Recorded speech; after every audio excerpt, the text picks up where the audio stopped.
देखो अकाउंट्स का एक नया चैप्टर हम लोग चालू करेंगे और एक इंपॉर्टेंट चैप्टर है चैप्टर नंबर 5 अकाउंटिंग इक्वेशन। ठीक है, अकाउंटिंग इक्वेशन लिखना कॉपी में।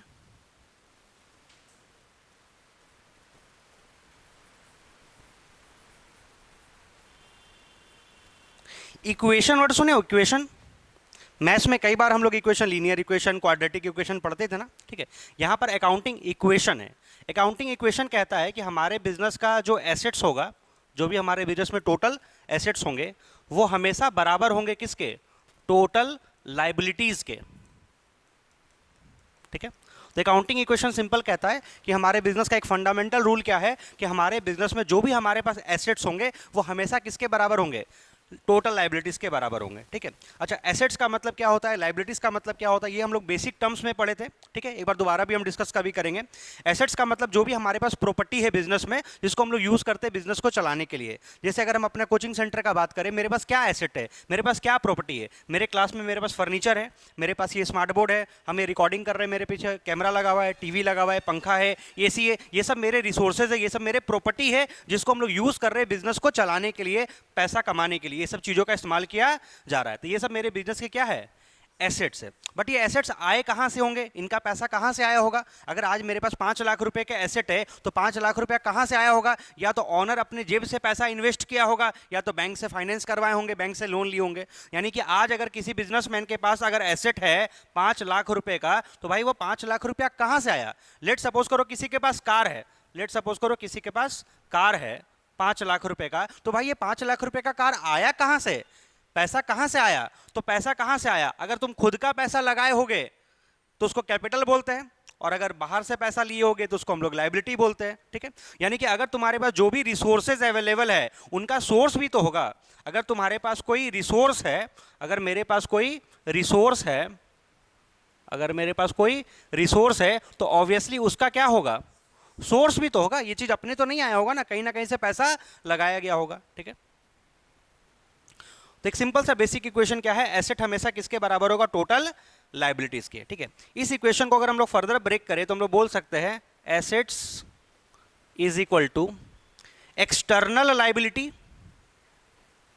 External liability plus internal liability,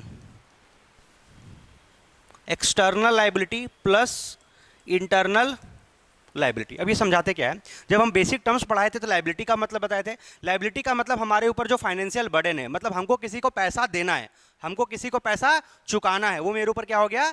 liability. अब ये लाइबिलिटी दो टाइप का होता है, इंटरनल और एक्सटर्नल। जो पैसा ऑनर को रिटर्न करना है वो हो गया इंटरनल लाइबिलिटी, और जो पैसा ऑनर के अलावा किसी बाहर वाले को रिटर्न करना वो हो गया एक्सटर्नल लाइबिलिटी। ठीक है, तो एक हो गया इंटरनल और एक हो गया एक्सटर्नल। तो हम लोग कह सकते हैं assets is equal to, external liability को सिर्फ लाइबिलिटी ही बोला जाता है, मतलब एक्चुअली में जो तुमको बाहर वाले को पैसा देना है ना, वही तो तुम्हारे ऊपर लाइबिलिटी है। ठीक है, और जो इंटरनल लाइबिलिटी होता है उसका नाम क्या होता है? कैपिटल। जो ऑनर बिजनेस में पैसा इन्वेस्ट करता है वो बिजनेस उसको लाइबिलिटी के एंगल से देखता है, एक इंटरनल लाइबिलिटी के एंगल से देखता है। तो फाइनल इक्वेशन हमारा क्या निकल करके आ रहा है? Asset is equal to liability plus capital. कहने का मतलब जो मेरे पास कार था, ध्यान समझो, जो मेरे पास कार था 5 लाख रुपए का, तो वो 5 लाख रुपए का फंडिंग कहां से हुआ होगा? या तो हम बैंक से लोन लिए होंगे 3 लाख रुपया, और 2 लाख रुपया मालिक अपना लगाया होगा। तो हम बोल सकते हैं 5 लाख रुपए का जो कार है उसका सोर्स क्या है? 3 लाख रुपया का लाइबिलिटी है, मतलब बाहर वाले को चुकाना है, बैंक से लोन लिए होंगे तो, और 2 लाख रुपया अपना लगाया हुआ गया हो। ठीक है, तो हो सकता है asset is equal to liability plus capital. अपना पूरा का पूरा अकाउंटिंग ना इसी सिस्टम पर बनने वाला है, मतलब पूरा का पूरा अपना जो अकाउंट्स हम लोग पढ़ेंगे वो इसी फाउंडेशन पर बनने वाला है, asset is equal to liability plus capital. ये कभी भी गलत नहीं हो सकता है, मतलब ऐसा कोई हो ही नहीं सकता सर्कमस्टांस जहां पर asset is equal to liability plus equation, ये प्लस कैपिटल, ये इक्वेशन हम लोग का गलत हो जाए। ठीक है, ठीक है, चलो तो यहाँ पर 3 टर्म आ गया, एसेट, लाइबिलिटी और कैपिटल। ठीक है, तो एक बार बेसिक टर्म्स हल्का सा रिवाइज कर लेते हैं, जिनका बेसिक टर्म्स अगर कमजोर है तो। ठीक है, चलो बोलना एसेट्स का मतलब हम क्या बताए थे, what do you mean by assets? लिखो, एसेट्स का मतलब हिंदी में बोलेंगे तो संपत्ति। जैसे तुमसे पूछे तुम्हारे पास क्या एसेट है, तो तुम लोग बोलोगे सर मेरे पास क्या है, हम लोग अपना घर है, अपना ज़मीन है, हमारे घर में चलिए दिखाते क्या क्या हमारे पास सामान है, रूम में टीवी है, फ्रिज है, सोफ़ा लगा हुआ है, फर्नीचर है, ये सब हमारे घर का क्या है? एसेट है, हमारा प्रॉपर्टी है। लेकिन हम लोग यहाँ तो बिजनेस का बात करेंगे, है ना। तो एसेट्स का मतलब जो भी रिसोर्सेज है हमारे, रिसोर्सेज ओन्ड हमारा होना चाहिए या हमारे कंट्रोल में होना चाहिए, ओन्ड या कंट्रोल्ड बाय एंटिटी, एंटिटी मतलब business, by entity having future benefit, having future economic benefit.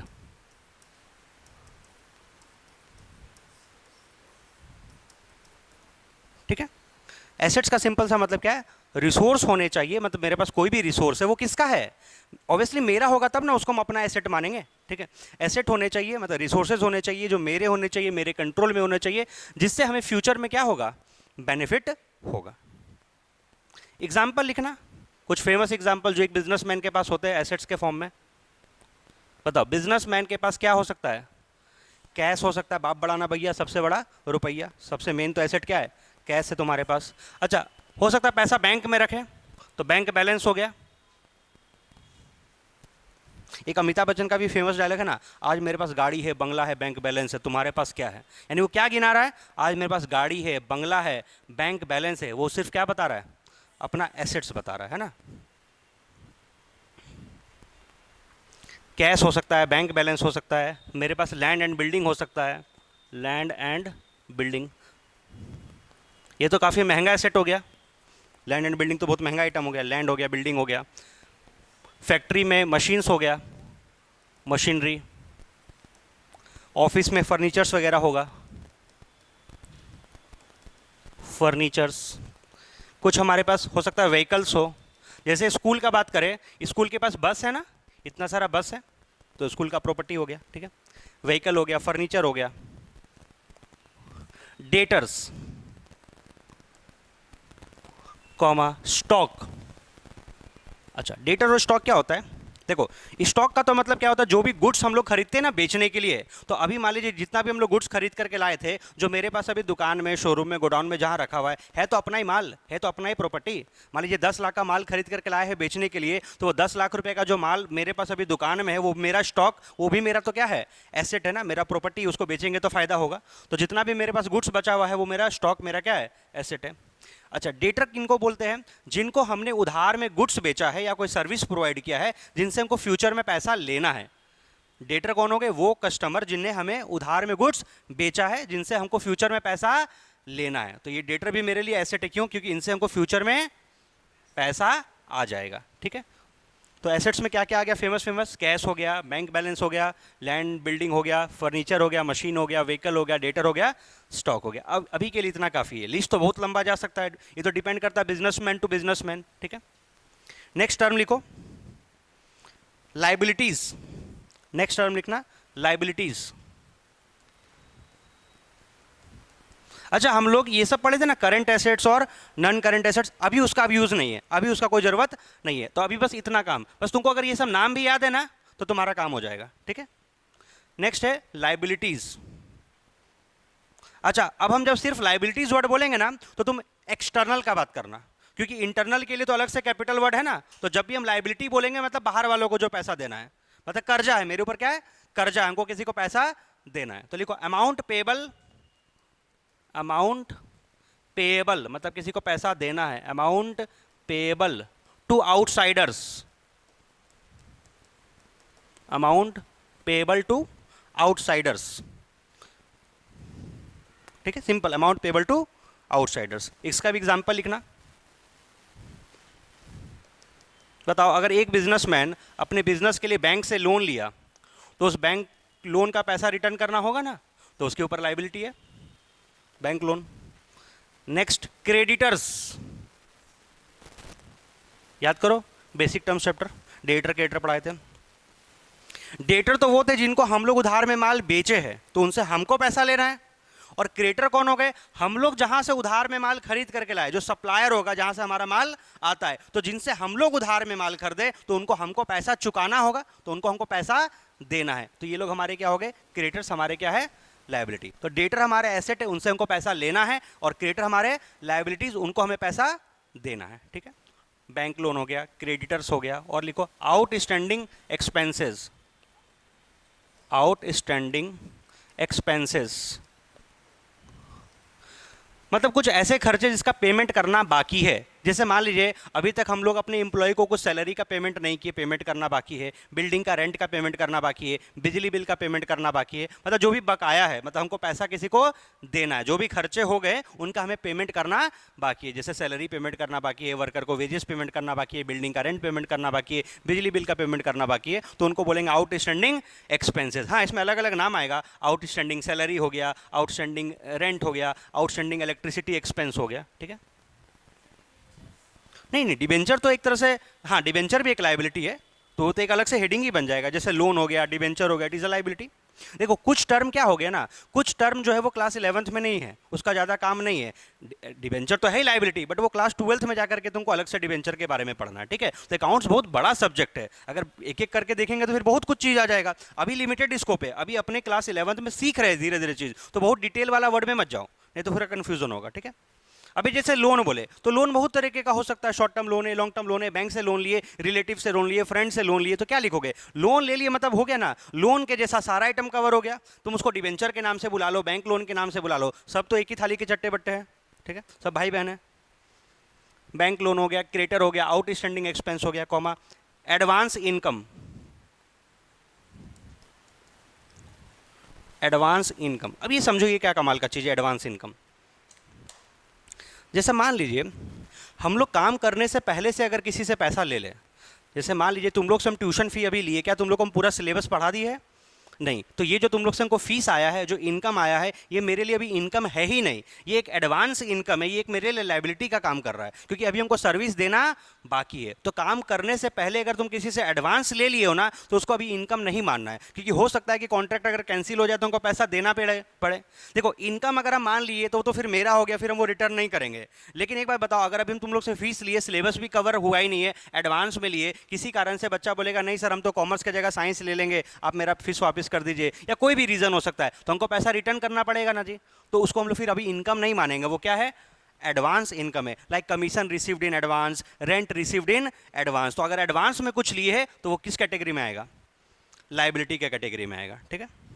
चलो इतना आइटम याद रहेगा, बार बार अभी यही टर्म यूज होने वाला है, ठीक है। एसेट्स का मतलब अपना प्रॉपर्टी, जो है अपना, सिंपल, अपना और पराया, अपना और पराया। अपना मतलब जो अपना माल है, अपना सामान है, वो सब अपना एसेट्स है, और पराया मतलब जो लौटाना है, जो चीज लौटाना है, वो सब क्या है, पराया है। और एक टर्म और बच गया, उसका नाम क्या था, कैपिटल। लिखो,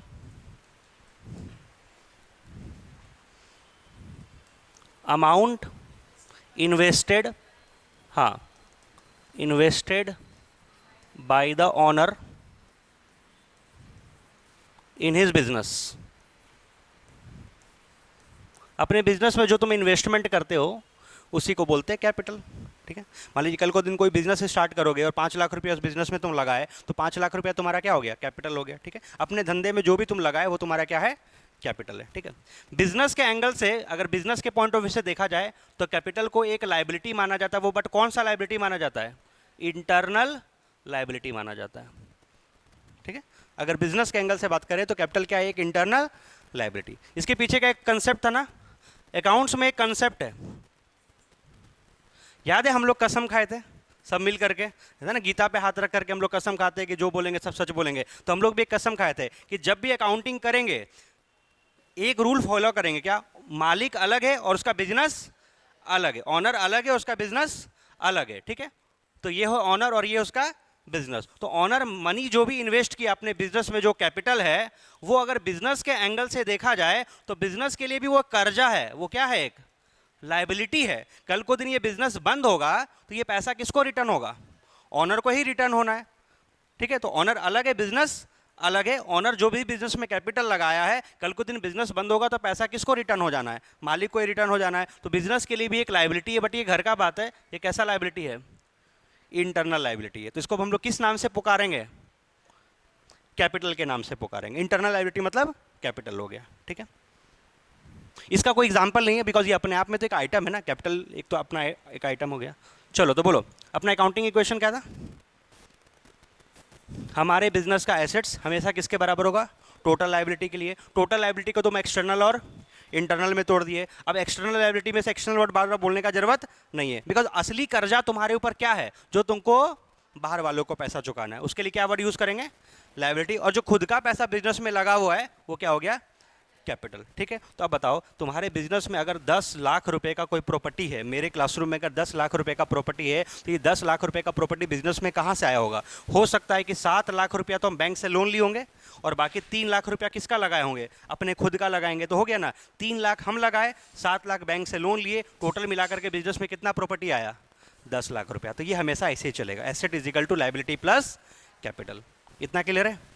अच्छा, इस इक्वेशन को तुम फर्दर ऐसे चेंज कर सकते हो क्या, हल्का फुल्का, मतलब liability is equal to assets minus capital, इतना तो बेसिक मैथ्स पता ही होगा, या capital is equal to assets minus liability, हो जाएगा। अच्छा, एग्जाम में अगर 1 से 2 नंबर का कोई क्वेश्चन आ जाए कि एसेट्स का अमाउंट दिया होगा, लायबिलिटी का अमाउंट दिया होगा, तो बैलेंसिंग फिगर कैपिटल निकाल लोगे, या कैपिटल दिया हुआ है, लायबिलिटी दिया हुआ है, बैलेंसिंग फिगर एसेट निकाल लोगे, तो ये सब तो छोटा मोटा काम कर लोगे ना, आगे बढ़ सकते हैं। चलो अब आओ नोट्स पर। देखो एक यहाँ पर फोटो भी बना हुआ है ना, तराजू में एक तरफ क्या है, एसेट्स, और एक तरफ लायबिलिटी प्लस कैपिटल। ठीक है, और ये तराजू हमेशा क्या रहेगा, बैलेंस रहेगा। ठीक है, चलो पढ़ो। What is accounting equation. वैसे तो तुमसे कोई थ्योरी नहीं पूछेगा कभी कि what is accounting equation, because ये प्रैक्टिकल चैप्टर है, इसमें हम लोग को प्रैक्टिकल क्वेश्चंस बनाने आता है, बट स्टिल एक बार रीड कर लो। अकाउंटिंग इक्वेशन एक मैथमेटिकल एक्सप्रेशन है which shows that the assets of a business are always equal to the total of capital and liability। ये तो याद भी हो जाएगा, बोलो मेरे साथ। अकाउंटिंग इक्वेशन क्या है, एक मैथमेटिकल एक्सप्रेशन है या एक मैथमेटिकल इक्वेशन है जहाँ पर हम लोग क्या शो करते हैं कि हमारे बिजनेस का एसेट्स हमेशा किसके बराबर होगा, लायबिलिटीज एंड कैपिटल के बराबर। ठीक है, एक दो इंपॉर्टेंट थ्योरी और याद रखना। ये कंसेप्ट जो है अकाउंटिंग इक्वेशन, ये किस पर बेस्ड है, dual aspect concept. Dual aspect concept क्या होता है, डुअल एस्पेक्ट कंसेप्ट। अब एक चीज तुमको बता रहे हैं, तुम लोग का एक चैप्टर 3 है, ठीक है, थ्योरी बेस ऑफ अकाउंटिंग। ये हम लोग अभी पढ़े नहीं है, ठीक है, ये हम लोग पढ़ेंगे, लेकिन पता है क्या होगा, बहुत सारे चैप्टर पढ़ते पढ़ते बहुत सारा ज्ञान तो तुमको पहले ही मिल जाएगा। जब इस चैप्टर में 3 में जाएंगे तुम बोलोगे अरे सर सब तो पढ़ लिए थे। जैसे एक ज्ञान तो तुम लोग सीख चुके हो, मालिक अलग है बिजनेस अलग है, तो चैप्टर 3 का एक कंसेप्ट खत्म हो गया, उसको बोलते हैं सेपरेट एंटिटी कंसेप्ट या प्रिंसिपल। एक दूसरा कंसेप्ट है डुअल एस्पेक्ट कंसेप्ट, जो कहता है कि बिजनेस में जितने भी ट्रांजेक्शन्स हम लोग करते हैं, लेन देन करते हैं ना, जो भी एक्टिविटी करते हैं, हर ट्रांजेक्शन का 2 एस्पेक्ट होता है। एक को हम लोग क्या करते हैं, डेबिट, और एक को हम लोग क्या करते हैं, क्रेडिट। तो जो भी हमारे बिजनेस में ट्रांजेक्शन होगा ना, उससे कोई भी 2 अकाउंट के ऊपर जरूर असर पड़ेगा। फॉर एग्जांपल अगर हम लोग फर्नीचर खरीदे तो मेरे पास फर्नीचर का बैलेंस बढ़ गया और मेरे बिजनेस से कैश का बैलेंस घट गया, तो एक अकाउंट प्लस होगा तो एक अकाउंट माइनस होगा। तो वही कंसेप्ट कहता है, डुअल एस्पेक्ट कहता है हर ट्रांजेक्शन का कम से कम 2 एस्पेक्ट होगा, एक डेबिट हो जाएगा और एक क्रेडिट हो जाएगा। अच्छा, ये counting equation dual aspect concept पर भी बेस्ड होगा। क्यों? क्योंकि अगर 2 आइटम पर असर नहीं पड़ेगा तो तुम सोच करके देखो, ये काउंटिंग इक्वेशन तो कभी मैच नहीं कर सकता है। लेट सपोज करो अगर हम कोई एक ट्रांजेक्शन किए, सिर्फ तुम एसेट्स को ही बढ़ा दिए और कहीं असर नहीं हुआ, तो क्या इक्वेशन मैच करेगा? ये तो इक्वेशन गलत हो जाएगा। तो 2 आइटम पर असर होना जरूरी है। जैसे फॉर एग्जांपल एक एसेट बढ़ा और इधर क्या बढ़ गया, लायबिलिटी, तो मैच कर जाएगा। या एक एसेट बढ़ा और इधर से क्या बढ़ गया, तो भी मैच कर जाएगा।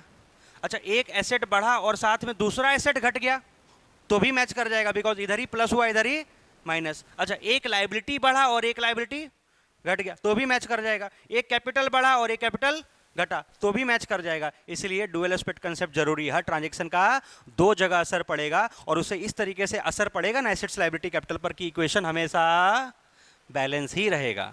ठीक है, तो याद रहेगा अकाउंटिंग इक्वेशन किस is based on dual aspect concept. It is the basis for double entry system. Obviously जो तुम अकाउंट्स हमसे सीख रहे हो ना, तुम बुक भी देखोगे ना, टी.एस. अग्रवाल का बुक का ऊपर लिखा हो रहेगा डबल एंट्री सिस्टम, है ना। तो ये डबल एंट्री सिस्टम ही होता है, मतलब हम लोग हर ट्रांजेक्शन को एक डेबिट करते और एक क्रेडिट करते हैं। अकाउंट्स में हमेशा डेबिट और क्रेडिट बराबर चलता है। ठीक है, तो ये पूरा जो सिस्टम सीख रहे हो तुम अकाउंट्स का, वो कौन सा सिस्टम सीख रहे हो, डबल एंट्री सिस्टम। और ये डबल एंट्री सिस्टम का पूरा फाउंडेशन ही किस रूल पर बना है, asset is equal to liability plus capital.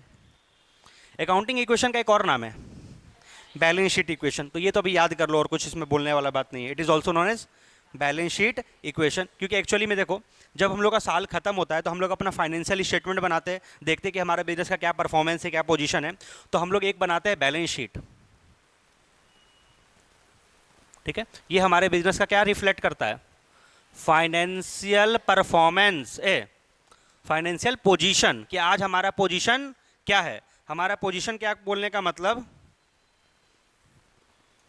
एक तरफ बिजनेसमैन अपने बिजनेस का क्या रिकॉर्ड करता है, मतलब ईयर एंड होने पर जो एसेट्स उनके पास अब बच गए हैं, जो आगे काम आएंगे, जो खत्म हो गए वो तो हो गए, जो बचे हैं अब बताओ पोजीशन क्या है ना। हमारे पास इतना एसेट्स, जैसे होता है ना जंग हो रहा है दो कंट्री के बीच में, इधर से भी गोली चल रहा है उधर से भी गोली चल रहा है, उसके बाद मान लीजिए जो लीडर है, जो बॉस है, बोलेगा अरे अब क्या पोजीशन है, तो पोजीशन बताना पड़ेगा, मेरे पास इतने गोली बचे हुए, इतना ये बचा हुआ, इतना ये बचा, मतलब अब हमारे पास क्या रिसोर्स बचे हुए हैं, मतलब जो चीज हमारे पास बच गया जो अब आगे काम आएगा वो सब हमारे क्या हो गए, एसेट्स। तो एक तरफ बिजनेसमैन अपना एसेट्स लिखेगा कि मेरे पास क्या क्या बच गए, बताओ मेरे पास क्या क्या बचा हुआ होगा, मेरे पास कुछ कैश बचा हुआ होगा, मेरे बैंक अकाउंट में कुछ बैलेंस बचा होगा, मेरे पास फर्नीचर होगा, मेरे पास बिल्डिंग होगा, मशीन होगा, मेरे को कुछ डेटर से पैसा लेना बाकी होगा, वो सब लिस्ट हम लोग यहाँ पर लिख लेंगे और उसका टोटल देखेंगे कितना हो रहा है। ठीक है, तो अगर एक तरफ एसेट्स है तो दूसरे तरफ टोटल लाइबिलिटी होगा, एक तरफ एसेट है तो दूसरी तरफ टोटल लाइबिलिटीज होगा, इधर लाइबिलिटी साइड होगा। तो इस लाइबिलिटी साइड के अंदर में दोनों आता है, एक कैपिटल भी आता है और जो बाहर वाला लाइबिलिटी जिसको हम लोग क्या बोलते हैं, लाइबिलिटी। अरे ये टोटल लाइबिलिटी साइड हो गया, एसेट साइड और लाइबिलिटी साइड। लाइबिलिटी में तो दोनों लाइबिलिटी आएगा ना, इंटरनल और एक्सटर्नल। तो इंटरनल को तो हम लोग सिर्फ कैपिटल बोलते हैं और एक्सटर्नल को सिर्फ प्यार से क्या बोलते हैं, लाइबिलिटी ही बोलते हैं। ठीक है, तो देखो इस बैलेंस शीट में भी तो वही चीज समझ में आ रहा है, ये भी मैच करेगा। अगर आज तुम्हारे पास 10 करोड़ का प्रॉपर्टी है तो वो 10 करोड़ का प्रॉपर्टी कहाँ से होगा, 5 करोड़ हो सकता है ऑनर अपना लगाया होगा, 5 करोड़ का हमारे ऊपर बाहर का कोई लाइबिलिटी होगा, टोटल मिलाकर के कितना हो गया, 10 करोड़ हो गया। तो ये भी तो वही बता रहा है, हमारे बिजनेस का टोटल एसेट हमेशा टोटल लाइबिलिटी के बराबर होगा। ठीक है, तो बैलेंस शीट हमेशा मैच करना चाहिए। तो अकाउंट्स में सबसे मेन मजा आता है जब क्वेश्चन बनाओगे ना, ई ऋण पर जाकर के हमारा पक्का बैलेंस शीट मैच करेगा ही करेगा। ठीक है, हो गया। चलो ये सब तुम लिखवा दिए। एसेट किसके बराबर होगा, टोटल लाइबिलिटी। टोटल लाइबिलिटी को दो पार्ट में ब्रेक किया, एक्सटर्नल और इंटरनल। एग्जाम में तुम्हें ये सब नहीं करना है, तुम्हें डायरेक्टली ये लिखना है, asset is equal to liability plus capital. जैसे फिजिक्स में एक इक्वेशन सुने, ये बड़ा फेमस होता है, E is equal to MC²। वैसे ही अकाउंट्स के स्टूडेंट के लिए एक बड़ा फेमस इक्वेशन है, asset is equal to liability plus capital. चलो ये तीनों तुम लोग को हम लिखवा दिए कॉपी में। एसेट्स का मतलब, कैपिटल का मतलब, एसेट्स का मतलब और लाइबिलिटी का मतलब। बढ़े आगे। अब एक छोटा सा रूल लिखना, ऐसे तो बहुत कुछ इसमें है, एक इंपॉर्टेंट रूल लिखो, उसका भी हम लोग यूज करेंगे।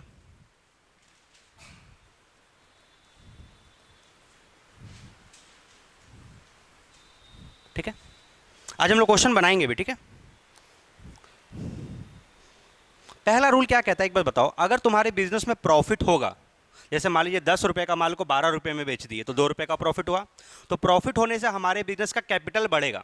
जो तुम बिजनेस में पूंजी लगाए हो, क्यों लगाए हो, फायदा कमाने के लिए। तो अगर बिजनेस में फायदा होगा तो बिजनेस का कैपिटल बढ़ेगा, और अगर घाटा होगा तो कैपिटल घटेगा। ठीक है, तो एक रूल लिखो, प्रॉफिट या अगर तुम कोई एडिशनल कैपिटल और लगा दिए बिजनेस में, प्रॉफिट या एडिशनल कैपिटल।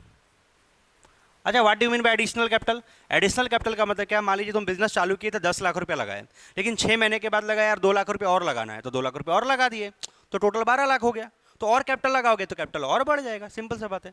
प्रॉफिट से भी बढ़ेगा और कैपिटल लगाने से भी बढ़ेगा, इससे दोनों से क्या बढ़ेगा, capital increases, capital increases.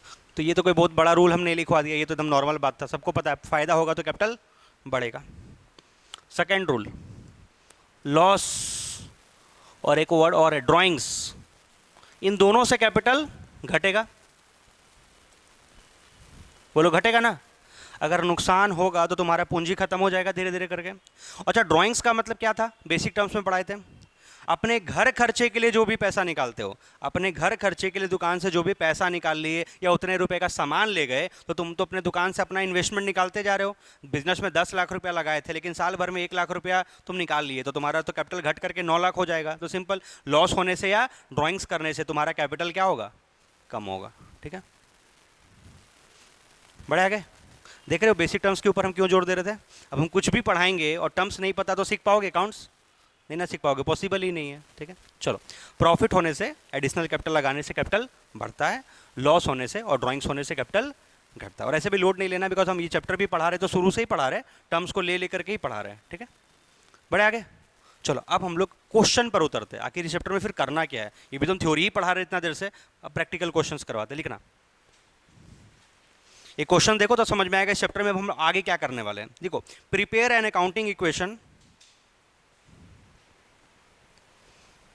prepare an accounting equation from the following transactions. Prepare an accounting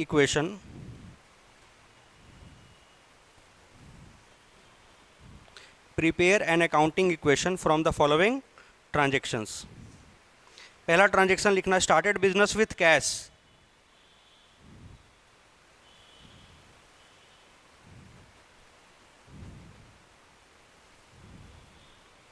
started business with cash rupees 1 lakh.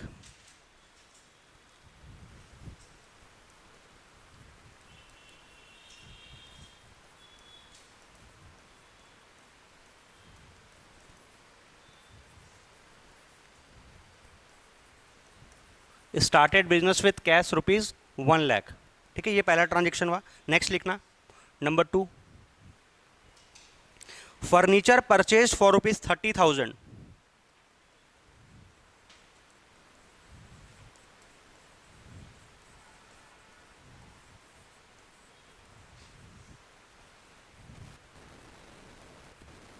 Furniture purchase for rupees 30,000। अच्छा, हर ट्रांजेक्शन में मनी का बात हो रहा ना, बिकॉज हमें इस अकाउंट्स में सिर्फ किनसे मतलब होता है, फाइनेंशियल ट्रांजेक्शन से मतलब होता है। Third transaction, purchase goods for cash rupees 20,000,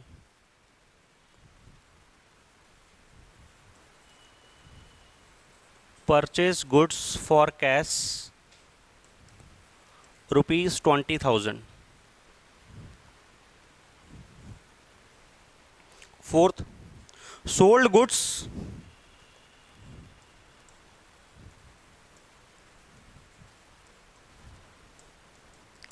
costing rupees 10,000 for rupees 12,000। 10,000 का गुड्स हमने 12,000 में बेचा। And the last fifth one, drawings rupees 5,000।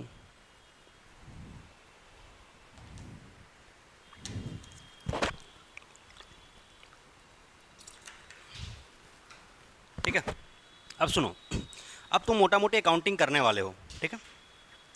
आज हम लोग डेबिट क्रेडिट नहीं करेंगे, ये चैप्टर जो है ना, ये तुमको डेबिट क्रेडिट के लेवल पर अभी नहीं लेके जाने वाला है, बट ये तुमको उसके आसपास पहुंचाएगा, मतलब प्लस और माइनस, मतलब किससे क्या बढ़ा किससे क्या घटा, वो तक तो समझ जाएंगे, फिर उसी को फिर एक कंसेप्ट आगे रूल्स पढ़ करके डेबिट क्रेडिट करना सीखेंगे, ठीक है। तो सुनो, ये 5 ट्रांजेक्शन यहाँ पर दिए हुए हैं एग्जाम में, 5, 6, 7, 8 कुछ भी आ सकता है, और नए नए ट्रांजेक्शन भी आ सकता है। इनसे हमें अकाउंटिंग इक्वेशन बनाना है।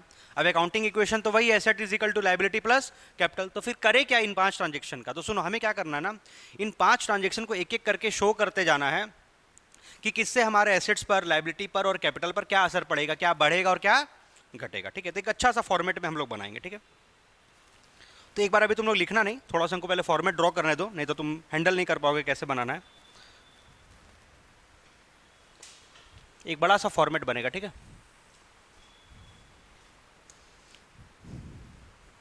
अब तुम लोग को पता है स्केल का जरूरत पड़ेगा ही पड़ेगा।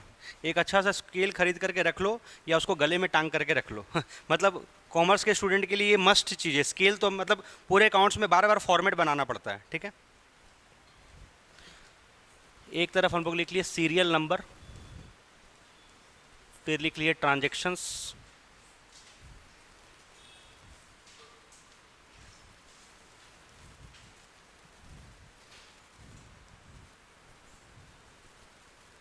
सीरियल नंबर, ट्रांजेक्शन्स, ठीक है। इस तरीके से फॉर्मेट बनेगा। तुम लोग कॉपी को चाहो तो लैंडस्केप मोड में करके बनाओ, बिकॉज ये तो बड़ा सा फॉर्मेट जाएगा ना। इधर हमको इक्वेशन लिखना है, बताते क्या, यहाँ पर एक हेडिंग लिख दिए एसेट्स, ठीक है। इस एसेट्स के अंदर में आइटम आएंगे, जिस जिस आइटम के ऊपर प्लस और माइनस करना है, जैसे कैश बढ़ेगा घटेगा तो कैश लिखेंगे, बैंक बैलेंस में असर हो सकता है तो 2-3 आइटम यहाँ पर आएंगे। अभी तो ज़्यादा बड़ा क्वेश्चन हमने लिए, हो सकता है यहाँ पर 5-6 आइटम भी आ जाए। अभी हम क्वेश्चन छोटा लिए तो हो सकता है 1-2-3 आइटम आ जाए, ठीक है। इज इक्वल टू लाइबिलिटीज, तो फिर लाइबिलिटीज के अंदर में 2-3 आइटम आएंगे और लास्ट में कॉर्नर में लिखना कैपिटल। कैपिटल में तो कोई अलग से आइटम नहीं आएगा बिकॉज कैपिटल अपने आप में एक सिंगल आइटम है, ठीक है। तो ये तुम लोग का फॉर्मेट बनेगा। तो ये तुम लोग कॉपी को लैंडस्केप मोड में बनाओ, ज़्यादा आराम से बनेगा, ठीक है। इतना ड्रॉ करो फॉर्मेट।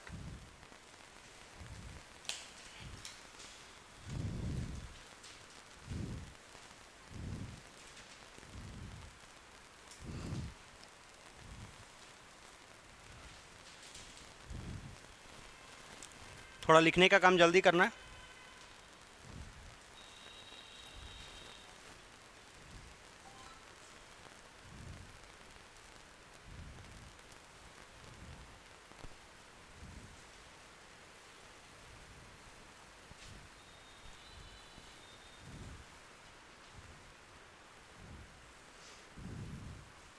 पहला क्वेश्चन ही बनाओ ना, कोई दिक्कत नहीं। पहली बार में एकदम परफेक्ट फॉर्मेट तुमसे नहीं बनेगा। एक बार देख लोगे क्वेश्चन कैसा बन रहा है तो नेक्स्ट क्वेश्चन के लिए आइडिया लग जाएगा, ठीक है।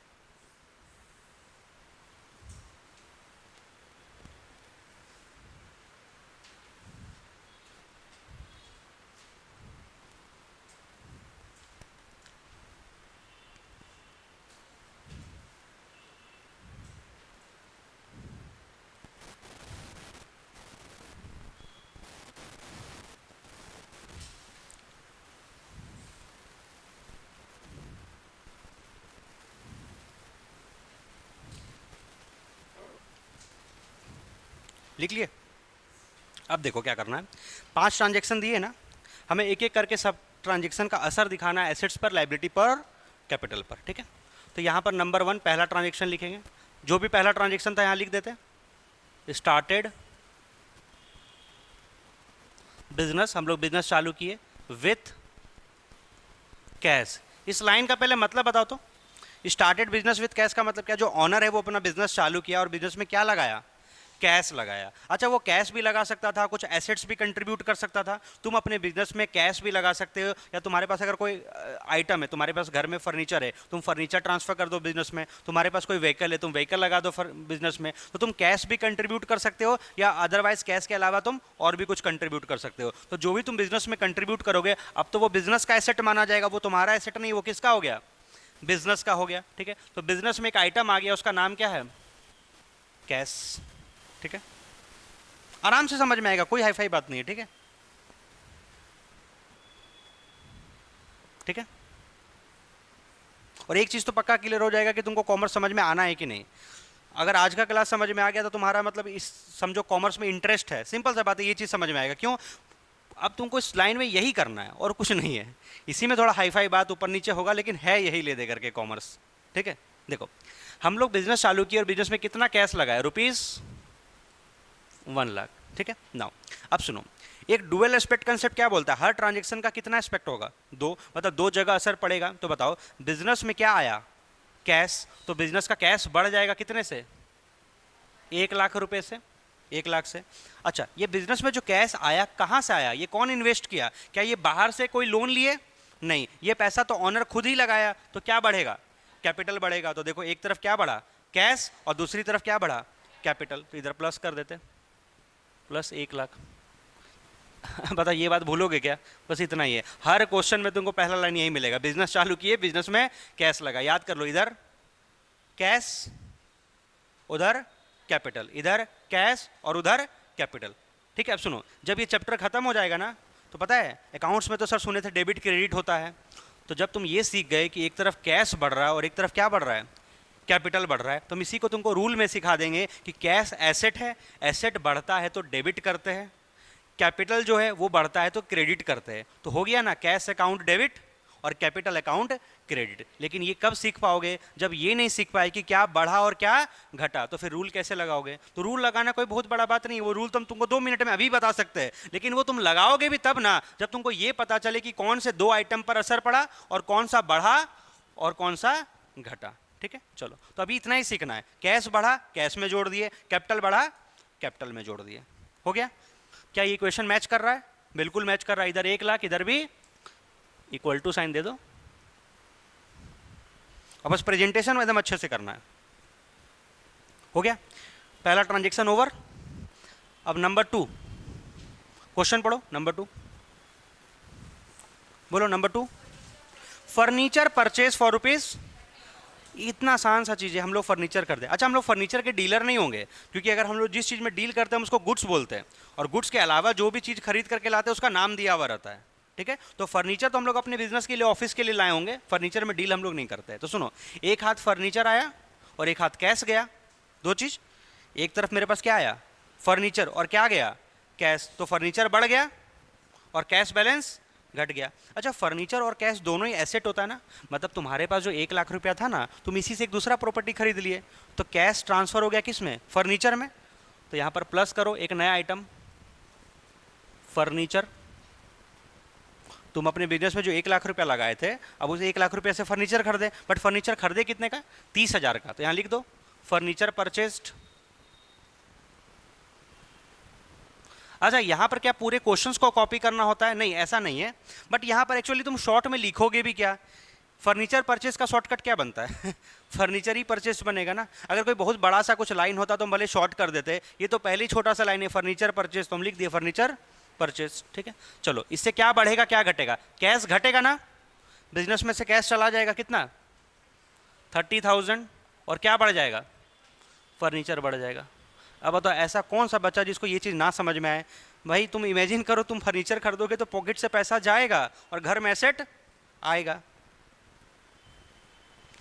अच्छा, क्वेश्चन में फर्नीचर की जगह मशीन होता तो हम मशीन लिख देते, बिल्डिंग होता तो बिल्डिंग लिख देते, कुछ भी एसेट हो सकता था। हो गया? तो एक तरफ कैश माइनस, एक तरफ फर्नीचर प्लस। क्या हमारे अभी कोई बाहर वाले लाइबिलिटी में कोई असर पड़ा? क्या हम लोग कोई उधार लिए, कोई लोन लिए? नहीं। क्या हमारा कोई कर्जा बढ़ा? नहीं। क्या ऑनर अभी और पैसा लगाया? नहीं। ऑनर कहाँ लगाया? ऑनर तो जो 1 लाख रुपया लगाया था उसी 1 लाख रुपया में से कर दे, और तो वो नहीं लगाया ना। क्या कोई फायदा हुआ? अभी नहीं। कोई नुकसान हुआ? नहीं। तो कैपिटल में तो कोई असर नहीं पड़ा। तुम उतना बोलो सर क्यों दिमाग लगाना, यहाँ 30 घटा और यहाँ 30 जोड़े, मैच तो कर ही रहा है ना। अब सुनो, जब 2 ट्रांजेक्शन लिख लोगे, जैसे 2 ट्रांजेक्शन लिख लोगे, उसके बाद एक लाइन ड्रॉ करना। बस हमको यही तो सिखाना प्रोसेस, और क्या? 2 ट्रांजेक्शन लिखे, एक लाइन ड्रॉ करो। अब बताओ, अब हमारे पास क्या क्या बैलेंस बचा? अब हमारे पास क्या बैलेंस बचा, मतलब चेक करो ये इक्वेशन कहीं गड़बड़ तो नहीं हो गया ना। तो देखो, कैश 1 लाख में से 30,000 गया तो कैश बचा 70,000। अच्छा, फर्नीचर में कुछ पहले लिखा हुआ नहीं ना है, क्यों? क्योंकि पिछले ट्रांजेक्शन में फर्नीचर पर कोई इंपैक्ट था ही नहीं, इनफैक्ट फर्नीचर ही नहीं था। तो सुनो, खाली नहीं छोड़ना है, उस जगह में ऐसे ड्राइंग बनाओगे क्या? नहीं, ऐसे ड्राइंग नहीं बनाना है, 0 लिखना है, मतलब पीछे कोई इंपैक्ट नहीं था। जैसे स्कूल में बच्चा एब्सेंट रहता तो मैडम उसमें एब्सेंट लिख देती है ना, वही ये एब्सेंट है, क्या लिख देंगे? 0। चलो बोलो, फर्नीचर 0 + 30 + 30। ठीक है? बस ये सीक्वेंस में लिखते जाना है। इधर आओ, अभी तो लाइबिलिटी में कुछ नहीं है। सुनो, अभी कहीं 0 हम नहीं लिख रहे, क्यों? क्योंकि लाइबिलिटी में कोई आइटम ऐड हो सकता है ना, तो अभी कहीं 0 नहीं लिख रहे, बाद में देखेंगे। उधर कैपिटल में आओ, इधर कोई असर पड़ा? नहीं, 0। तो 1 लाख + 0 1 लाख। अब देखो क्या हमारा अकाउंटिंग इक्वेशन मैच कर रहा है? जोड़ो, 70 + 30 1 लाख = 1 लाख। बस यही काम करना है। ठीक है? और ये तो पता है, तुम जब कोई ट्रांजेक्शन लिखोगे ना, तुमको उसी समय दिख जाएगा कि ये मैच करेगा कि नहीं। मतलब तुम ठीक है, बुक में जो फॉर्मेलिटी वो कर रहे, क्या तुमको नहीं समझ में आ रहा? 30 घटा करके 30 जोड़ेंगे तो मैच नहीं करेगा कि करेगा? मतलब ये तो खुद से कॉमन सेंस वाला बात है। ठीक है? अच्छा, अब क्या लिखना? यहाँ पर लिखो न्यू इक्वेशन। New equation. ठीक है? तुम लोग अकाउंट्स कम मैथमेटिक्स ही तो पढ़ रहे हो, मैथ्स भी है ना, कंसेप्ट भी है और मैथमेटिक्स भी है, तो मैथ्स कभी पीछा नहीं छोड़ेगा। बट हाँ, अब वो नहीं, अलजेब्रा नहीं पढ़ोगे, ट्रिग्नोमेट्री नहीं पढ़ोगे, वो सब तो नहीं पढ़ोगे, बट मैथ्स तो पढ़ना ही पढ़ना है, प्लस और माइनस। हो गया? चलो, हो गया। अब हम इस इक्वेशन से फिर आगे बढ़ते हैं। तो अब फिर तीसरा ट्रांजेक्शन लिखो। तीसरा ट्रांजेक्शन क्या था? गुड्स कर दे फॉर कैश। अच्छा, फॉर कैश का मतलब समझो, हम लोग बिजनेस में जो भी ट्रांजेक्शन्स करते हैं, ध्यान सुनना, हम लोग जो भी बिजनेस में ट्रांजेक्शन करते हैं वो ट्रांजेक्शन कैश बेसिस पर भी हो सकता है। कैश ट्रांजेक्शन, कैश ट्रांजेक्शन का मतलब नगद, मतलब सेटलमेंट तुरंत होगा, माल खरीदे तो तुरंत पैसा दे दिए, माल बेचे तो तुरंत पैसा ले लिए, कोई उधार ही नहीं है ना। और एक होता है उधार खाता, क्रेडिट ट्रांजेक्शन। तो देखो उधार तुमको कहाँ मिलेगा, जिनसे जान पहचान है उनके दुकान में गए, सामान लिए, बोले भैया पैसा बाद में दे देंगे। तो ट्रांजेक्शन कैश में भी होता है और क्रेडिट में भी होता है। तो यहाँ साफ साफ क्या लिखा हुआ है, गुड्स खरीदे हैं। अच्छा, what do mean by goods, basic terms में पढ़े थे, जिस चीज में हम लोग डील करते हैं। अगर मेरा फर्नीचर का बिजनेस है तो फर्नीचर गुड्स होगा, अगर मेरा ज्वेलरी का बिजनेस है तो ज्वेलरी का आइटम जो बेचने के लिए लेकर का है वो गुड्स होगा, अगर मेरा इलेक्ट्रॉनिक्स आइटम का दुकान है, टीवी फ्रिज एसी बेचते, वो मेरे लिए क्या होगा, गुड्स होगा। तो माल खरीद करके लाए बेचने के लिए, सिंपल, गुड्स कर दे, कितने का, कैश बेसिस पर कर दे, फॉर कैश, मतलब पेमेंट कैश में की, कितने का, 20,000 का। तो बताओ एक हाथ क्या आया, गुड्स, एक हाथ क्या गया, कैश। तुम बस इतना ही इमेजिन करना चालू कर दो, क्या आ रहा है और क्या जा रहा है, काम इसी में नहीं पड़ जाएगा। एक हाथ गुड्स आया, एक हाथ कैश गया। तो यहां लिख दो, परचेस्ड गुड्स फॉर कैश। चलो तुम लोग बताओ तो दो जगह किस में प्लस माइनस करें। एक तो इंपैक्ट पक्का किस में पड़ेगा, कैश में पड़ना है। कैश आया कि गया, गया, तो माइनस करेंगे ना, कैश माइनस कितना, 20,000। क्या प्लस करे, फर्नीचर, नहीं नहीं सर फर्नीचर नहीं खरीदे, गुड्स खरीदे। तो गुड्स को हम लोग यहां पर गुड्स नहीं लिखेंगे, ध्यान सुनो, स्टॉक लिखेंगे, ये याद रखना, ठीक है। जब भी गुड्स खरीदेंगे बेचेंगे किस में प्लस माइनस होगा, स्टॉक में। मतलब दुकान का माल बढ़ेगा घटेगा, अगर स्टॉक का मतलब माल, गुड्स का मतलब माल, तो दुकान में माल खरीदेंगे तो माल बढ़ेगा, माल बेचेंगे माल घटेगा। यहां पर प्लस करो स्टॉक के नीचे, +20, ठीक है। जो ट्रांजेक्शन लिख रहे उसके सामने प्लस माइनस करना है, ठीक है। अच्छा सुनो, यहाँ -20 के, यहाँ +20 के, अभी तक तुमको समझ में आ चुका है कि बस ट्रांजेक्शन कंप्लीट हो गया। क्यों, एक जगह यहाँ घटा है और एक जगह यहीं बढ़ा है, तो इक्वेशन तो मैच करना ही है। बट प्रेजेंटेशन अकाउंट्स में बोलता है कि बाकी जगह जीरो जीरो भरो। बताओ इसके पीछे भरना चालू करो, जीरो, यहाँ तक था जीरो, तो 0 + 0 इज 0, सब जगह जीरो भरो। फर्नीचर में कोई इम्पैक्ट पड़ा नहीं, तो +0। इधर आओ, कैपिटल में कोई इम्पैक्ट पड़ा नहीं, तो +0, बस खाली जगह जीरो भर देना है। ये तो 1 से 2 क्वेश्चन में करोगे ना, अपने हाथ बैठ जाएगा। चलो इस लाइन को बंद करो, यानी अब हर एक ट्रांजेक्शन के बाद नया इक्वेशन निकलेगा, फिर एक ट्रांजेक्शन, फिर एक नया इक्वेशन। लिखो न्यू इक्वेशन, बताओ what is the new equation. 70 में से 20 गया, 50,000, 30। अच्छा क्या ऊपर से जोड़ते हुए लाएंगे, नहीं, ये तो यहाँ का बैलेंस था ही 30 के बाद एक ट्रांजेक्शन हुआ ना, 30 + 0 30। स्टॉक में कितना, 0 + 20 उधर कैपिटल 1 लाख + 0 1 लाख, ठीक है। कहीं डाउट है तो एक बार चेक करो, मैच कर रहा है। 50 + 30 80, 80 + 20 1 लाख, उधर भी 1 लाख। LHS = RHS। बढ़े आगे,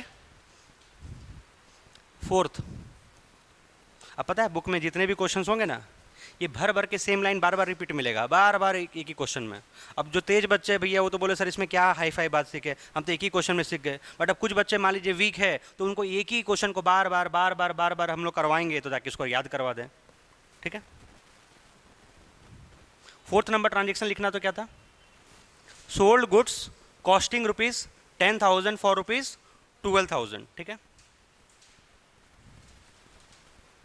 हम लोग 10,000 का माल बेचे 12,000 रुपये में, ठीक है। 10,000 का माल बेचे 12,000 रुपये में, तो यहाँ लिख देते हैं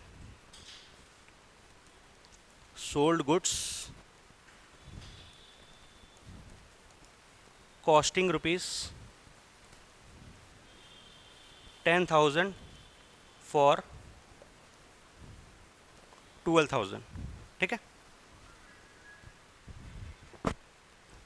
सोल्ड गुड्स कॉस्टिंग ₹10,000 फॉर ₹12,000। अब ध्यान से देखना इस ट्रांजेक्शन में क्या हो रहा है, 10,000 का जो माल है, कॉस्ट प्राइस उसका कितना है 10,000, बेच कितने में रहे 12,000 में। तो ये तो क्लास 8 में ना प्रॉफिट लॉस चैप्टर पढ़ते थे, 10 का माल 12 में बेचे, कितने का फायदा, 2,000 का फायदा हो गया, ठीक है। अब सुनो, 10 का माल हम लोग 12,000 में बेचे तो 2,000 का फायदा हो गया। बट सबसे पहली बात तो ये नहीं पता चल रहा है ये ट्रांजेक्शन कैश बेसिस पर हुआ है या क्रेडिट बेसिस पर हुआ है, बिकॉज यहाँ कहीं लिखा है फॉर कैश, या ऑन क्रेडिट ऐसा कहीं लिखा है? सिंपल बोचा गुड्स बेचे 10 का माल 12 में बेचे, बट ये कैश में बेचे या क्रेडिट में बेचे ये अभी तक पता नहीं है। तो सुनो, अब एक रूल अप्लाई करना, जिस ट्रांजेक्शन में कैश ट्रांजेक्शन या क्रेडिट ट्रांजेक्शन मेंशन्ड नहीं है तो क्या चेक करना, अगर पार्टी का नाम दिया हुआ है कि किसको बेचे है या किससे खरीदे है तो क्रेडिट मान लेना, और पार्टी का नाम नहीं दिया हुआ है तो कैश मान लेना। इस क्वेश्चन में ये पता है कि माल किसको बेचे है?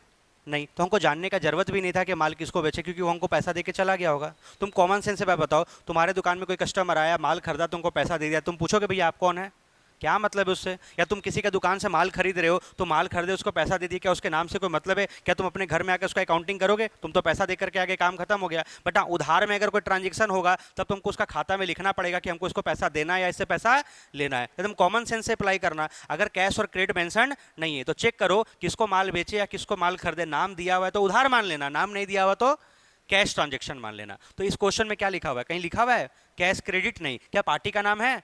नहीं। तो क्या मानोगे? Cash transaction. ठीक है, ये रूल है, इसको तो याद करना पड़ेगा, कैश ट्रांजेक्शन। ठीक है, अच्छा मेरे नोट्स में लिखा हुआ मिल जाएगा, कोई घबराने का बात नहीं है। Cash versus credit transaction. अब पढ़ते हैं। ट्रांजेक्शन ऑफ सेल और परचेज ऑफ गुड्स या एसेट, कोई भी खरीदने बेचने का ट्रांजेक्शन हो रहा है, when the name of seller और buyer is given without the use of the word cash. मतलब बायर और सेलर का नाम दिया हुआ है लेकिन ये नहीं बता रहा वो ट्रांजेक्शन कैश में हुआ है, तो उसको कैश नहीं मानेंगे, क्या मानेंगे? क्रेडिट मानेंगे। It is considered as a credit transaction. For example, good sold to Amit लिखा हुआ है 10,000, बट ये नहीं बताया ट्रांजेक्शन कैश में हुआ है या क्रेडिट में, लेकिन पार्टी का नाम दिया हुआ ना किसको बेचे, तो क्या मान लेंगे? Credit transaction. दूसरा case, when the name of seller और buyer is given with the use of the word cash. इसमें तो दिमाग ही नहीं लगाना यार, सिंपल सा बात है, जब खुद ही बता रहा है कैसा ट्रांजेक्शन है, कैश तो सोचने वाला कोई बात ही नहीं है। When the name of seller और बायर इज, अच्छा बायर सेलर का नाम अगर नहीं दिया हुआ है तब तो हम लोग उसको क्या मानेंगे? कैश ट्रांजेक्शन मानेंगे। तो सिंपल बस दो ही रूल है, कैश क्रेडिट अगर मेंशन्ड है तब तो उसके हिसाब से ही होगा, अगर मेंशन्ड नहीं है तो बस क्या चेक करना है, पार्टी का नाम नहीं है तो कैश मानो और पार्टी का नाम है तो क्रेडिट मानो, बस इतना याद रखना है। ठीक है, ये बार बार हम रूल बोलेंगे तुमको याद आ जाएगा। चलो अभी बताओ, ये ट्रांजेक्शन किस में हुआ? कैश में हुआ। तो सुनो हुआ क्या होगा, माल कितने का गया गोडाउन से? 10। पैसा कितना आया? 12। तो माल तो 10,000 का घटा, बट जेब में पैसा कितना बढ़ गया? 12। सर 10 का माल घटा और 12,000 रुपया बढ़ गया तो ये तो मैच नहीं करेगा, 2,000 का गड़बड़ आएगा। 2,000 का गड़बड़ नहीं आएगा, वो 2,000 का प्रॉफिट हुआ, और प्रॉफिट से क्या बढ़ता है? कैपिटल। तो यहाँ 3 जगह असर पड़ा। तो तुम बोलोगे सर आप तो डुअल एस्पेक्ट कंसेप्ट बोलते हैं, 2 जगह। 2 जगह नहीं, मतलब एक इस तरीके से इंपैक्ट पड़ेगा कि डेबिट और क्रेडिट मैच कर जाता है, मतलब अल्टीमेटली। तो यहाँ पर देखो, मेरे गोडाउन से स्टॉक कितना घटेगा? 10,000। माल तो 10,000 का घटेगा। पैसा कितना आया? 12,000। स्टॉक में कितना माइनस करना? कॉस्ट प्राइस माइनस करना, सेलिंग प्राइस मत माइनस करना। माल कितने का गया? 10 का। पैसा कितना आया? 12। कितने का फायदा? 2। उससे क्या बढ़ेगा? कैपिटल बढ़ेगा। देखो मैच कर रहा होगा, करना ही करना। इधर देखो 10 घटा करके 12 जोड़े तो 2,000 इधर बढ़ा, उधर भी कितना बढ़ गया? 2,000 बढ़ गया। चलो जैसे ट्रांजेक्शन होगा लाइन लगाओ, बस यही काम करना है। और बाकी फॉर्मेलिटी पता है ना, जहाँ जहाँ खाली जगह वहाँ +0। चलो बोलो, 50 में 12 जोड़ दिए 62 + 30, 20 में से 10 गया तो बचा 10,000, और इधर में बचा 1,02,000, 1,02,000। ठीक है, तो टोटल 62 + 30 + 10 करोगे तो 1,02,000, उधर भी 1,02,000। ठीक है, इसका रिवर्स सोचो, अगर ये माल 10 का 8,000 में बेचे होते तो क्या होता? माल तो 10 ही घटता, जेब में कितना आता? 8। तो 2 का लॉस होता, तो यहां पर 2 क्या करते हैं? माइनस करते हैं। ठीक है, अच्छा क्या लिखते हैं? New equation. And last 5th transaction.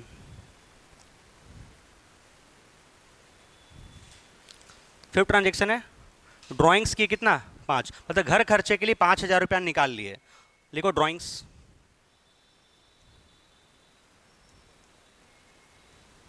चलो अगर घर खर्चे के लिए तुम 5,000 रुपया निकाले हो तो सबसे पहले क्या निकाले हो? कैश निकाले हो, पैसा ही निकाले हो ना दुकान से, तो 5,000 माइनस कर दो। माइनस, और तो कुछ निकाले नहीं हो। अगर तुम दुकान से माल निकालते तो स्टॉक में घटा देते, तुम दुकान से फर्नीचर उठा के घर ले जाते तो फर्नीचर घटा देते, तुम सिंपल सा बात है दुकान से क्या निकाले हो उसमें माइनस कर देते। ठीक है, तो ड्राइंग्स किए 5,000, कुछ नहीं बोला तो कैसे ही निकाले होंगे। अच्छा, ड्राइंग्स करने से बिजनेस का क्या कम होगा, कैपिटल भी तो कम होगा। तुम अपना ही पूंजी तो निकाल लिए, 5,000 कैपिटल में घटा लो, खत्म हो गया क्वेश्चन। यही है, बस धीरे धीरे करके नए नए ट्रांजेक्शन सिखाते जाएंगे। बंद करो। अब जो लास्ट में बचेगा ना उसको न्यू इक्वेशन मत लिखना, उसको फाइनल इक्वेशन बोल दो। क्वेश्चन खत्म हो गया ना, फाइनल इक्वेशन, फाइनल इक्वेशन। ठीक है, बोलो कितना आ रहा फाइनल इक्वेशन। 62 माइनस 5 57 प्लस, बाकी जगह जीरो लिख देंगे, 30 प्लस जीरो 30 प्लस जीरो तो प्लस 10। ठीक है, 1,02,000 में से 5 गया, प्लस 97। कोई भी नंबर नेगेटिव नहीं होगा, ऑब्वियसली कोई भी नंबर नेगेटिव कैसे हो सकता है। चलो ये लाइन को बंद करो और एक लाइन और दे दो, ये फाइनल क्लोजर अच्छा लगता है देखने में, और कोई बात नहीं, बस प्रेजेंटेशन है और कुछ नहीं है। हो गया। अब देख करके खुद डिसाइड करो, ये कुछ टफ पढ़े हो कि तुमको टफ लग रहा है तो दिक्कत है। ये टफ तो एकदम नहीं है, तुम अपने ही कॉपी को 2 से 4 बार जब रीड करोगे ना, माइंड में ट्रांजेक्शन ही रटा जाएगा। और अभी तो हम एक ही चीज़ बोलेंगे, थोड़ा सा याद कर लो, बहुत अच्छा लगेगा। क्यों? क्योंकि जब बार बार जब क्वेश्चन बनने लगेगा ना तो कॉन्फिडेंस बिल्ड हो जाएगा। समझ में तो आ ही रहा है, ऐसा बात नहीं, लेकिन स्पीड बढ़ाने के लिए थोड़ा रटना जरूरी है। तुम रट लो कि इससे क्या आया क्या गया, क्या आया क्या गया, फटाफट देखो, उसके बाद तुम्हारा कॉन्फिडेंस बढ़ जाएगा। इसी को बोलते हैं काउंटिंग इक्वेशन। लास्ट में का चेक कर लो, 57 प्लस 30 प्लस 10 कितना हो रहा है, 97। इधर भी कितना हो रहा है, 97। अच्छा, अगर क्वेश्चन में बोलेगा बैलेंस शीट बना करके दिखाओ, तो बैलेंस शीट में क्या करना, बैलेंस शीट का फॉर्मेट ड्रॉ करना है। एक तरफ एसेट्स लिखेंगे, ये सब आइटम कॉपी कर देंगे, कैश सामने 57, फर्नीचर सामने 30, स्टॉक उसके सामने 10, जोड़ दिए 97। फिर लेफ्ट साइड में लाइबिलिटी वाले साइड में, एक लाइबिलिटी में तो कुछ है ही नहीं, होता तो क्रेडिटर वगैरह होता, कुछ भी नहीं था, बस क्या बचा, कैपिटल। कितना लिख देंगे, 97, दोनों मैच करवा देंगे। खैर वो हम किसी क्वेश्चन में करवाएंगे, आज छोड़ दो। ये अपना हो गया, हेडिंग देना तो दे सकते, अकाउंटिंग इक्वेशन।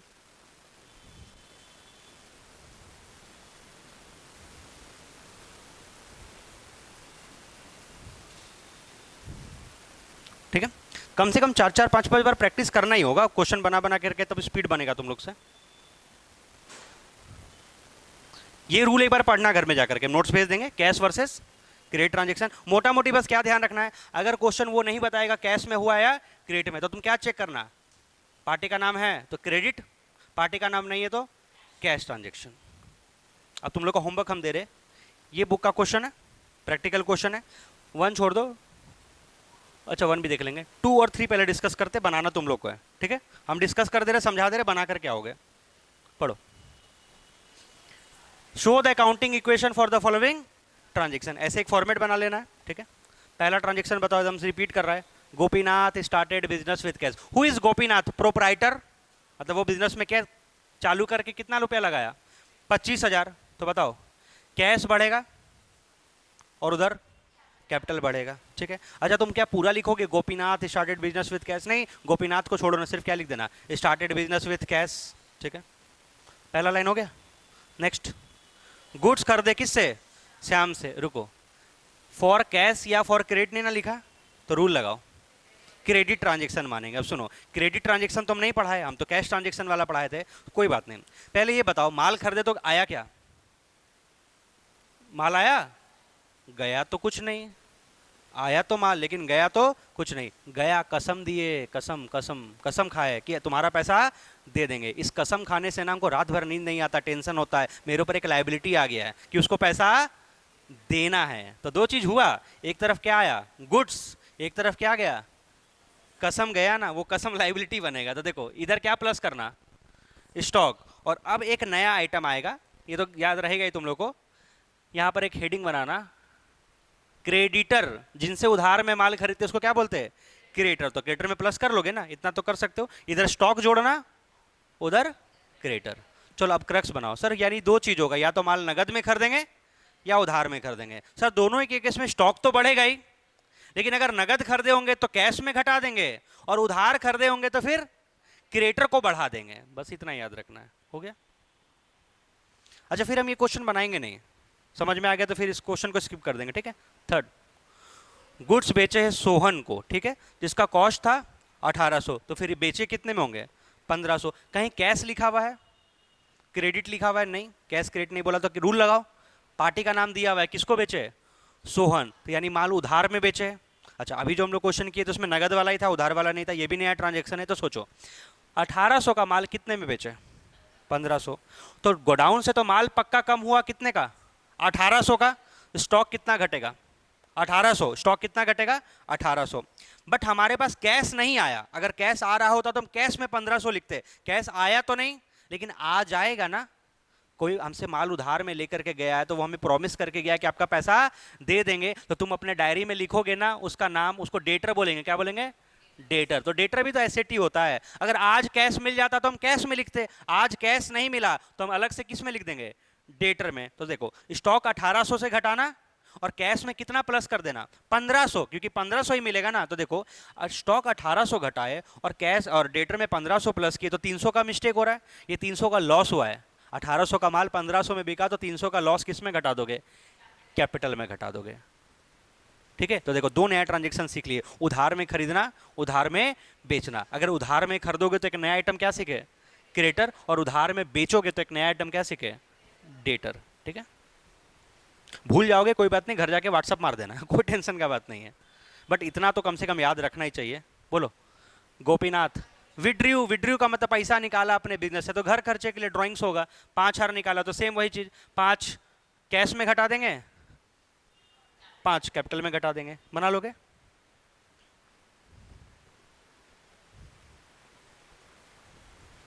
क्वेश्चन 1 पढ़ो।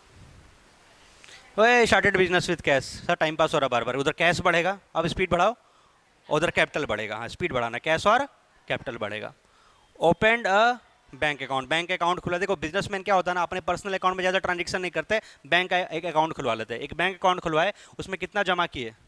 4500। अब सुनो, ये ओनर और एक्स्ट्रा पैसा नहीं लगाया है, ये नहीं लगाया कि वो अपना और पैसा बैंक में जमा किया। वो बिजनेस में जो कैश लगाया है ना 45, उसी 45 में से वो जमा किया होगा बैंक अकाउंट में। तो तुम्हारे पास जो 45,000 कैश होगा, उसी कैश में से एक नया एसेट बढ़ जाएगा, जिसका नाम क्या होगा? बैंक बैलेंस या बैंक अकाउंट लिखना। तो कैश में माइनस करके बैंक में प्लस करना, यानी एक पॉकेट से निकाल करके दूसरे पॉकेट में पैसा डाले। कैश को बैंक में जमा किए तो कैश घटा, बैंक बढ़ गया। दोनों तो एसेट साइड में ही दिखेगा, बिकॉज पैसा तुम्हारे घर में हो चाहे बैंक में हो, है तो तुम्हारा। कैश घटेगा, बैंक बढ़ेगा। Third, bought goods from Messrs son and company for ₹11,200। Goods खरीदे, क्या यहां पर लिखा है कि कैश में खरीदे या क्रेडिट में? नहीं, तो रूल लगाओ। पार्टी का नाम है तो क्या मानेंगे? क्रेडिट। चलो, उधार में माल खरीदे हो तो माल आया तो क्या बढ़ा? स्टॉक। उधार में खरीदे तो क्या बढ़ा? क्रेडिटर। खत्म हो गया। तो तुम्हारा होमवर्क, एक तो ये क्वेश्चन को रिवीजन कर लेना और देख करके आराम से क्वेश्चन नंबर 1 और 2 जरूर बनाना। प्लीज ओवर कॉन्फिडेंस में कोई मत आना, रहे हम तो सीख लिए हो गया, नहीं, कभी भी गलती नहीं करना। अभी सीखने वाले स्टेज में हो, धीरे धीरे क्वेश्चन का लेवल ऑब्वियसली बढ़ेगा। अभी प्रैक्टिस नहीं करोगे तो बाद में जाकर के पछताओगे, ठीक है। इसलिए हम जैसे पढ़ा रहे बस वैसे करो, जितना होमवर्क दे रहे हो उसको ईमानदारी से कर लो, फिर तुमको पता भी नहीं चलेगा तुम कब अकाउंट सीख गए, ठीक है। बस ये 2 क्वेश्चन होमवर्क है और इसको एक बार कर लेना, ठीक है। और बाकी ये नोट्स वगैरह जो था लिखना चाहोगे तो ये लिख लेना।